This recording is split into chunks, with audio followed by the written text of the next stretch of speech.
अगले ये भेड़े कुछ ज्यादा ही परेशान करने लगी हैं। क्या बताऊं, दो लोगों से संभले नहीं संभलती हैं। इन भेड़ों के साथ मैं भी डंडा लेके चल रहा हूं और तुम भी डंडा लेके चल रहे हो, लेकिन फिर भी ये इधर उधर भागी जा रही हैं। मोदी जी क्या बताऊं, मैं तो आपके साथ ये भेड़ पालन करना ही नहीं चाहता था। बेफालतू में आपने मुझे अपने साथ इस काम पे लगा लिया। अब जब मैंने आपसे आपके साथ भेड़ पालन का बिजनेस कर ही लिया है, तो इन भेड़ों को चराने के लिए मुझे भी आपके साथ जाना पड़ता है। अच्छा अखिलेश, एक बात बताओ, इन भेड़ों के बाल तो काफी बड़े हो गए, अब कटवा देते हैं भेड़ों के बाल, क्योंकि एक बहुत बड़े ऊन के व्यापारी आने वाले हैं। मैंने उन्हें फोन करके बुलाया है। अरे वो आ गए, देखो केजरीवाल जी। नमस्कार केजरीवाल जी, शहर से लगता है अभी चले आ रहे हो। मोदी जी बस अड्डे से उतर के तुरंत आप ही के पास चला आ रहा हूँ आपकी भेड़ के बाल खरीदने के लिए। लेकिन एक बात बताओ, आपकी जो भेड़े हैं इनके बाल तो अभी कोई खास ज्यादा बड़े हुए हैं नहीं। कितने दिन पहले आपने इन भेड़ के बाल कटवाए थे? अरे केजरीवाल जी, अभी मैंने 1 ही महीना पहले इन भेड़ों के बाल कटवाए थे। अब 1 महीने में कोई खास ज्यादा बाल बढ़े नहीं इन भेड़ों के। तो मोदी जी आपने मुझे क्यों परेशान किया? 1 महीने में ये बताओ इतने ज्यादा बाल थोड़ी बढ़ जाएंगे कि दोबारा कटने लगे भेड़ों के बाल। कम से कम आपको मुझे 6 महीने में बुलाना चाहिए था। मुझे ये बात बिल्कुल अच्छी नहीं लगी। आपको मुझे साफ साफ ये बताना चाहिए था फोन पे कि भेड़ के बाल 1 महीना पहले कटे, तो मैं आता ही नहीं यहाँ पे। अब मुझे बेफालतू में यहाँ से खाली जाना पड़ेगा। तो भाई साहब खाली ऐसे क्यों जाओगे? ऐसा करो, हमारे यहाँ नाश्ता पानी करके जाना। और वैसे अगर आपको भेड़ के बाल ही चाहिए ज्यादा दिनों के, तो वो देखो लालू जी जा रहे हैं, उनसे पूछ लो। उनके पास 100 भेड़े हैं और उनकी भेड़ों के बहुत ही लंबे लंबे बाल हैं। कम से कम 1 साल से इन्होंने भेड़ के बाल नहीं कटवाए। आपकी अच्छी खासी ऊन बन के तैयार हो जाएगी। अखिलेश तुम बेफालतू में मेरे ऊपर इन भाई साहब को क्यों टाल रहे हो? मैं अपनी भेड़ के बाल अभी तो कटवाना ही नहीं चाहता हूँ। अभी तो मैं कम से कम अपने भेड़ों के बाल 2 महीने में कटवाऊंगा। अभी तो भेड़ के बाल बहुत छोटे छोटे हैं। लालू जी एक बात बताओ, 1-1 साल के भेड़ के बाल हो गए आपके, फिर भी आप भेड़ों के बाल कटवाने से मना कर रहे हो। ये बात मुझे अच्छी नहीं लग रही है। चलो मोदी जी कोई बात नहीं है, जबरदस्ती करने की कोई जरूरत नहीं है। अगर ये भाई साहब अपने भेड़ों के बाल अभी नहीं बेचना चाहते हैं तो मैं खाली लौट जाता हूँ। आपकी भेड़ों के बाल 5 महीने बाद खरीदने के लिए आ जाऊंगा। मोदी जी क्या हाल है? ठीक तो है सब? कुशल मंगल है सब? अंडे की दुकान कैसी चल रही है आपकी? अखिलेश सब कुछ ठीक है, दुकान भी अच्छी चल रही है, ऊपर वाले की कृपा है। तुम बताओ तुम्हें क्या चाहिए आज? मोदी जी आपकी अंडे की दुकान पर आए हैं हम, तो खाली तो आए नहीं होंगे, कुछ ना कुछ तो चाहिए हमें। ऐसा करो, एक उबला हुआ अंडा दे दो मुझे। आपकी दुकान का अंडा खा के मजा आ जाता है। अरे लालू जी और राहुल भैया भी आ गए। अखिलेश मैं तो हमेशा अच्छे ही अंडे बेचता हूँ, ताजे और अच्छे अंडे, इसीलिए ग्राहक मेरे पास आते हैं। लालू जी आपको क्या चाहिए बताओ? मोदी जी आज घर से कुछ खा के नहीं आया हूँ, मन बना के आया हूँ। आप ही की दुकान का ऑमलेट खाऊंगा।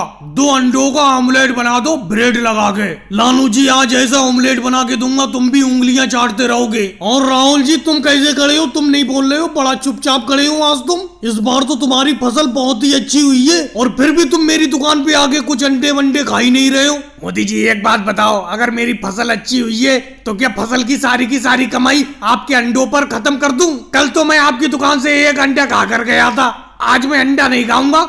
चाउमीन दे दो 1 प्लेट बना के। ये बहुत अच्छा है, आप अंडों के साथ साथ चाउमीन भी बेचते हो। और मिर्ची वाली खट्टी वाली चटनी डालना चाउमीन पर। मीठी चटनी मुझे कोई खास पसंद नहीं है। राहुल तुमसे कोई मजाक में भी बात कर दो तो तुम तो भड़क पड़ती हो। अरे मैंने यही तो कहा, इस बार तुम्हारी फसल की अच्छी पैदावार हुई है। ये थोड़ी का कि सारी फसल की कमाई मेरे अंडों पर खत्म कर दो। ये कह रहा हूँ 2-4 अंडे रोज खा लिया करो मेरी दुकान से। ताजे मुर्गी के अंडे खरीद के रोज लाता हूँ मैं शहर से। वो बात ठीक है मोदी जी, आप रोज अंडे ताजे ही लाते हो, मुझे पता है। आपकी दुकान बहुत अच्छी चलती है, अच्छा माल बेचते हो, लेकिन कम से कम जो चीज मन होगा खाने का वही तो खाऊंगा मैं। चाउमीन दे दो 1 प्लेट मुझे। अंडा तो फिलहाल मैं नहीं खाऊंगा, कल मैंने अंडे खाए थे और इस गर्मी में ज्यादा अंडे खाना भी नहीं चाहिए। राहुल तुम्हें चाउमीन से मतलब है, तुम चाउमीन पकड़ो। यहाँ मेरी दुकान पे खड़े होके ये क्यों कह रहे हो कि गर्मी में ज्यादा अंडे नहीं खाना चाहिए? तुम्हारी बात सुन के मेरे ग्राहक भड़क सकते हैं। मोदी जी आपको क्या लगता है, पहले अपना सर पे बोझा ढोते थे, उसके बाद अपनों ने साइकिल से मजदूरी शुरू की, अब अपना रिक्शे पे बोरे रखकर मजदूरी करती हैं। आपको ऐसा नहीं लगता अपना अच्छी तरक्की कर रहे हैं? मुझे लगता है अपना जल्दी ट्रक ले लेंगे। कोई बड़ी बात नहीं है, जिस तरीके से अपनी तरक्की हो रही है, ऊपर वाले की कृपा रही तो जल्द से जल्द अपना ट्रक ले लेंगे, ट्रक में बोझा ढोया करेंगे। राहुल तुम तुम्हें ऐसा नहीं लगता आज केजरीवाल ने अपने रिक्शा पर कुछ ज्यादा ही वजन लाद लिया है? बड़ा हल्के हल्के चला रहे हैं अपने रिक्शा को बिल्कुल पीछे। अरे क्या बताऊं मोदी जी, मैं इस राहुल की बातों में आ गया। इसने बोला एक बोरा और लाद लो, एक बोरा और लाद लो, ऐसी करते करते मेरा रिक्शा ओवरलोड हो गया। इसीलिए मैं अपने रिक्शे को सही से खींच नहीं पा रहा हूँ और तुम सब लोगों से पीछे हो गया। अरे योगी जी कैसे खड़े हो, किसी काम पर नहीं गए आज? अरे क्या बताऊं केजरीवाल, मैं भी सोच रहा हूं तुम लोगों की तरह एक रिक्शा खरीद लूं और रिक्शे पर मजदूरी करूं। तुम सब लोग रिक्शे पर मजदूरी करके बहुत बढ़िया कमा रहे हो। अरे मोदी जी, किसी का पुराना अगर रिक्शा बिकता हो तो मुझे बता देना। अरे योगी जी, अगर मेरी बात मानो तो पुराना रिक्शा मत खरीदो, नहीं तो उसमें पैसे लगाते लगाते परेशान हो जाओगे। कभी कुछ खराब हो जाएगा, कभी कुछ खराब हो जाएगा। तो मोदी जी नया रिक्शा तो बहुत महंगा मिलेगा, कैसे मिलेगा? बहुत आसान तरीका है, तुम अपने रिक्शे को किस्तों पर ले लो, फाइनेंस करा लो रिक्शे पर। 1 महीने की किस्त यानी कि EMI मुश्किल से 100 रुपए महीना पड़ेगी। ये तो बहुत अच्छा तरीका बताया मोदी जी आपने, और मुझे इकट्ठा पैसा भी नहीं जमा करना पड़ेगा। 100 रुपए महीना कौन फाइनेंस करके दे सकता है मुझे? कौन दे देगा लोन? देखो, कर तो बहुत से लोग रहे फाइनेंस, बहुत से लोग लोन दे रहे हैं, लेकिन मैंने तो अखिलेश से कराया था। अखिलेश ज्यादा ब्याज भी नहीं लगाता है। फिर भी कुछ तो बताओ, अखिलेश कितने टका ब्याज लेगा? तुम वो सब छोड़ दो, बहुत कम ब्याज लगवाऊंगा मैं तुम्हारा। बस तुम तैयार हो जाओ, आज ही रिक्शा मैं तुम्हें दिलवा दूंगा। कल से हमारे साथ मजदूरी पे लग जाना, समझे? मजदूरी के लिए कमर कस लो अपनी। अरे लालू जी, आज तो बहुत लंबी लाइन लग गई गैस सिलेंडर की। जहाँ तक नजर जा रही है पूरे 1 किलोमीटर तक आदमी आदमी खड़ा हुआ है। इसका मतलब मैं अपने घर से थोड़ा लेट निकल के आया। अरे मोदी जी, लाइन लगेगी नहीं, पूरे 1 हफ्ते गैस सिलेंडर देने के लिए, लेकिन अब 1 हफ्ते में आई है। लेकिन मोदी जी, तुम इतना लेट निकल के क्यों आए अपने घर से? अब तो तुम्हें लास्ट में लगना पड़ेगा, बिल्कुल आखिर में जाके। क्या बताऊं लालू जी, कल मैं नीतीश कुमार जी ने जो भंडारा कराया था वहीं पर चला गया था। वहां से काफी रात में आया, इसीलिए सुबह मेरी आंख बहुत लेट खुली और जैसे पता चला अनाउंस हुआ कि आज गैस सिलेंडर की गाड़ी आई है, मैंने भाग लगा दी। जब यहाँ आकर देखा तो 1 किलोमीटर तक लाइन लगी हुई है गैस सिलेंडर लेने वालों की। अरे राहुल और अमित शाह जी, अरे अगर पीछे लगूंगा तो पूरे दिन भर में नंबर आएगा। थोड़ा थोड़ा सा गैप कर लो अपने बीच में, यहीं पे मैं खड़ा हो जाता हूँ, किसी को पता भी नहीं चलेगा। देखो मोदी जी, जब आप आराम से घर पर खटिया पर सो रहे थे तब उसी टाइम से हम यहाँ पर लगे हुए हैं। 2 घंटे हो गए हमें लाइन में लगे, हम तो बीच में नहीं लगाएंगे तुम्हें। बिल्कुल राहुल, तुम सही कह रहे हो। मोदी जी, तुम लास्ट में जाके लगो, लास्ट में। यहाँ पर हम नहीं लगाएंगे तुम्हें बीच में। चलो कोई बात नहीं है, तुम्हारा भी कभी ना कभी काम पड़ेगा। अरे योगी जी और अखिलेश, बीच में सिलेंडर थोड़ा गैप कर लो, वहीं पे मेरा सिलेंडर रख दो और मैं लाइन में लग जाता हूँ आके। ऐसा कोई चक्कर नहीं है मोदी जी, सुबह से गैस सिलेंडर लेने के लिए हम लाइन में लगे, आप भी जाकर वहीं पे शुरू में लगो, ऐसे तो कोई भी कहीं पर आकर लग जाएगा। देखो मोदी जी, इसमें बुरा मानने वाली कोई बात नहीं है। अभी राजनाथ सिंह जी भी कह रहे थे आकर कि हमें बीच में लगा लो यहाँ पर। जब हमने मना कर दिया लगाने को यहाँ बीच में, तो वो लास्ट में लगे जाकर, और आप जितना लेट करोगे उतनी लंबी लाइन होती जाएगी। जाओ जल्दी लग जाओ पीछे जाकर। चलो कोई बात नहीं है अखिलेश, मत लगाओ तुम अपने बीच में मुझे। आज तो बड़ा गड़बड़ हो गई, बहुत टाइम लगेगा सिलेंडर लेने में। कहाँ से मुझे गहरी नींद आ गई। अरे ओवैसी जी और केजरीवाल, तुम बीच में लगा सकते हो? देखो मोदी जी, मैं तो तुम्हें लगाने के लिए तैयार हूँ बीच में, लेकिन केजरीवाल जी से पूछ लो, वो तुम्हें बीच में लगाएंगे कि नहीं लगाएंगे लाइन में। ओवैसी जी, तुम्हारी सोच गलत है, मैं बीच में बिल्कुल लाइन में नहीं लगाऊंगा मोदी जी को। आखिर में लगो मोदी जी जाकर। देखो राहुल, जब मैं लैपटॉप चलाता हुआ करूं तो मेरे पीछे तो खड़े हुआ मत करा करो, मेरा ध्यान भटकता है।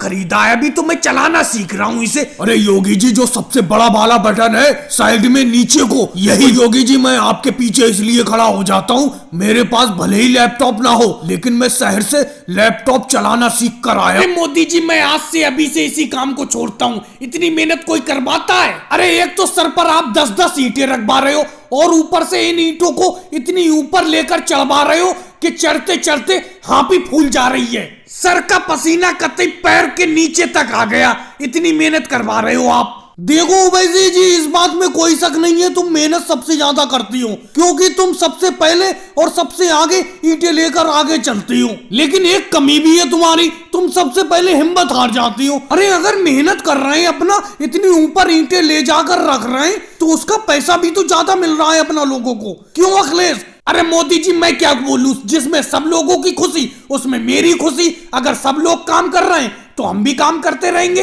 अगर ओवैसी जी चले गए काम छोड़कर तो मैं भी काम छोड़कर चला जाऊंगा। जिसे काम छोड़कर जाना है वो चला जाए, फिलहाल हम तो काम छोड़कर नहीं जाएंगे। बहुत पैसा मिल रहा है यहाँ काम करने का। ईंट भले ही सर पर रखकर ऊपर ले जाना पड़ रहा है छत के बराबर ऊंचाई पर, लेकिन पैसा भी तो बहुत मिल रहा है। इन योगी जी को देखो, ये तो ईंट को बिल्कुल पकड़ भी नहीं रहे और सर पर ऐसे ही रखे पड़े बिल्कुल बिना हाथ को लगाए हुए। और ये भी बात खूब है, इनकी ईंटें गिर भी नहीं रही है सर पे से। अरे लालू जी मेरी ऐसी आदत है, मैं तो ईंटों को ऐसी सर पे रख लेता हूँ और हाथ से पकड़ता तक नहीं हूँ और यूं ही ले जाता हूँ ऊपर तक। और ये ओवैसी जी हिम्मत हार रहे हैं। अरे मैं तो बिना हाथ लगाए ईंटों को ले जाऊंगा, इससे ज्यादा ऊंचाई पर भी। अरे लालू जी तुम ज्यादा बातों से काम मत लो, आगे तेजी से चलो, तेजी से। तुम्हारे चक्कर में मैं भी रुका पड़ा हूँ। तुम बिल्कुल हल्के हल्के चल रहे हो, तेजी से क्यों नहीं चल रहे हो? अरे राहुल लालू जी पर गुस्सा मत हो। अरे मेरे पीछे जो अखिलेश है ये तेजी से नहीं चल पा रहा है, इसी के चक्कर में तुम सब लोग तेजी से नहीं चल पा रहे हो। योगी जी काम लिखने का काम मैंने आपको दिया है,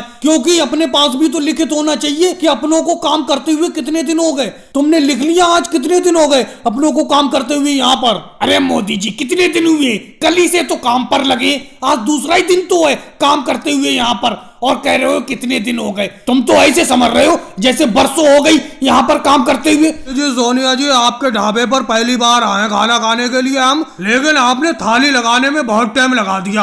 आपके इस बांस ढाबे का दूर दूर तक नाम हो गया है। मोदी जी आपने, राहुल ने और सोनिया जी ने पार्टनरशिप में ये ढाबा खोला है। वैसे इस बांस ढाबे को बनाने में ज्यादा खर्चा नहीं आया होगा, जंगल से ये बांस ले आए होगे तुम। अखिलेश इस बांस ढाबे को बनाने में बहुत वक्त लग गया और तुम कह रहे हो कि ज्यादा खर्चा नहीं आया होगा। ये कोई बांस हम कोई जंगल से थोड़ी लाए, शहर से खरीद कर लाए ये बांस। और रही बात थाली देर से लाने की, देखो अखिलेश हम अपने इस ढाबे का नाम दूर दूर तक फैलाना चाहते हैं, इसीलिए हम ऐसा खाना देते हैं कि आदमी एक बार खाए तो 10 बार आए हमारे ढाबे पर। इसीलिए खाना परोसने में थोड़ा वक्त लग जाता है। अब तुम थाली में देखो, समोसे भी हैं, मिठाई भी है, छोले भी हैं, दही भी है। हाँ मोदी जी वैसे तो थाली में तुम्हारी बहुत अच्छी खुशबू आ रही है, सारे पकवान है, बस गरम गरम रोटी तंदूर से निकलवा के ले आओ। अभी लाते हैं गरम रोटी। राहुल देखो तंदूर पर गरम गरम रोटी ही बना रहा है। अरे मोदी जी मैंने तंदूर से 3-4 रोटी निकाल कर रख तो दी गरम गरम,